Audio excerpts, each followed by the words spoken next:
Olá pessoal, aqui é o Ivan e é possível que o presidente russo Vladimir Putin consiga ganhar a guerra contra a Ucrânia sem precisar que o seu exército invada o território ucraniano e sem precisar que os seus soldados se engajem num combate em larga escala com as forças daquele país, o que seria algo extremamente prejudicial para o Estado e para o exército russo, pois mesmo que a Rússia tenha mais homens, mais blindados, mais navios, mísseis e aviões, o exército ucraniano não é uma força a ser desconsiderada, principalmente por causa do imenso contingente populacional ucraniano e do apoio que já está garantido por parte da OTAN e da União Europeia, que podem suprir as forças ucranianas com os melhores blindados, aviões e armas que existem disponíveis para que um exército consiga resistir a uma potência como a Rússia. O fato é que se houver um conflito em larga escala, da Ucrânia sendo apoiada pela OTAN, né, com logística, com suprimentos e etc., contra a Rússia ganha no final do conflito. Mas é um conflito que pode se estender por muito tempo, pode causar imensos prejuízos às forças russas e principalmente aliado às sanções econômicas que já são garantidas pela União Europeia e pelos Estados Unidos, é um conflito que pode quebrar a economia russa. E isso não é algo que o Vladimir Putin deseja. Então o objetivo dele é ganhar essa guerra sem entrar em um conflito de larga escala duradouro. E como ele vai fazer isso? Para começar, a gente precisa entender o objetivo da guerra. O Putin quer essa guerra, ele está em conflito com a Ucrânia no momento, porque ele quer garantir que a Ucrânia se mantenha na sua zona de influência e que a OTAN não estenda a sua zona de influência, não incorpore a Ucrânia ao seu tratado. Está bem? Esse é o objetivo do Putin. E também garantir que a Crimeia, consolidar o seu domínio na Crimeia, facilitar, né, as suas rotas para que, né, suas tropas e etc. possam chegar à Crimeia. Ele quer consolidar seu domínio naquela região e garantir que a Ucrânia não se vire para o lado ocidental. Lembrando, eu já gravei um vídeo sobre isso, mas é sempre bom reforçar, a Rússia tem uma estratégia de defesa baseada em profundidade territorial. Além, é claro, de que a Ucrânia tem a saída para o Mar Negro, que é extremamente importante, a Ucrânia também é uma rota de invasão que dá acesso direto ao coração da Rússia, acesso direto assim a Moscou praticamente. Então, para a Rússia é indesejável que a Ucrânia esteja aliada aos seus inimigos. E o que tem acontecido desde 2013 é um movimento que surgiu na população da Ucrânia que é voltado a um alinhamento mais pró-Ocidente e menos pró-Rússia. Isso aí é indesejável para os russos, é claro. Então o que a Rússia quer fazer é atrapalhar esse movimento ucraniano. Quer fazer com que a Ucrânia volte a ser vítima total da sua ingerência. Lembrando, a política externa da Rússia para os países do leste europeu, em geral, é apoiar de maneira fraudulenta governos corruptos e assim garantir que esses governos se mantenham na zona de influência russa.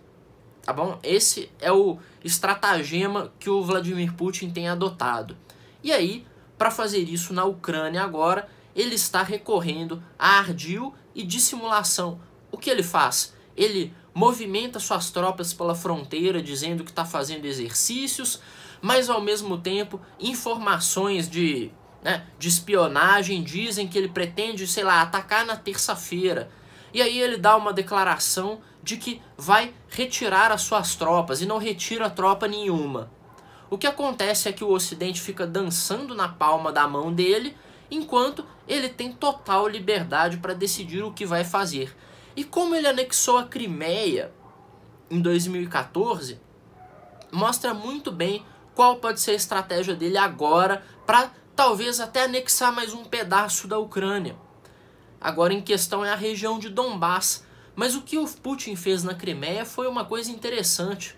Ele não avançou com suas tropas para dentro do território ucraniano, ucraniano, dando tiros, jogando bombas e etc. O que ele fez foi colocar soldados descaracterizados, literalmente tampou as insígnias do exército russo em alguns de seus soldados e os colocou para fazer o papel de separatistas na Crimeia e com um ataque muito bem executado, um ataque muito eficiente, tomar quartéis, postos de comando e anexar a província. Aproveitar que a Crimeia é praticamente uma península que tem pouquíssimos acessos ao continente, né? Porque se vocês abrirem, eu vou recomendar aqui, abram o mapa da Ucrânia, podem abrir numa outra janela e abram o mapa e vocês vejam que a Crimeia, aquela coisa redonda que tem na parte sul do território ucraniano, ela tem muito pouca ligação com o continente. É fácil isolar, então ele mandou soldados russos vestidos de separatista,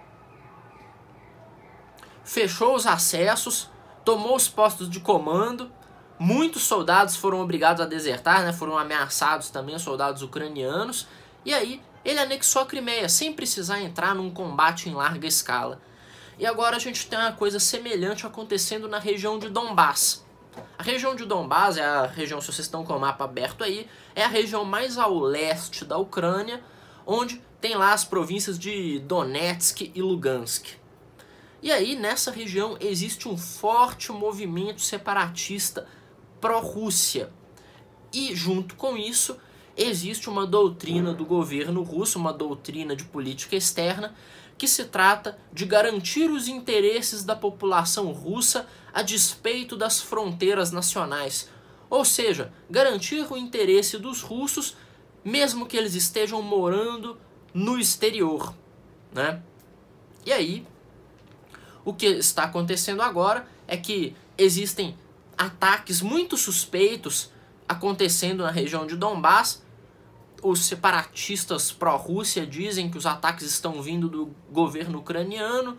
O governo ucraniano nega, mas isso já é pretexto suficiente para que a Rússia aumente os seus reforços aos separatistas, os ajude com logística, com equipamento e principalmente qual é a dificuldade, né, para o governo russo mover algumas tropas descaracterizadas e aí, de repente, um dia desses a gente descobre que o número de separatistas na região de Donbás aumentou em 30 mil soldados.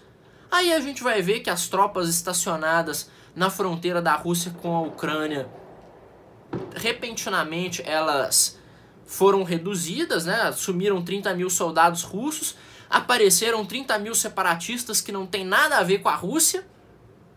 O Putin vai negar que sejam seus soldados.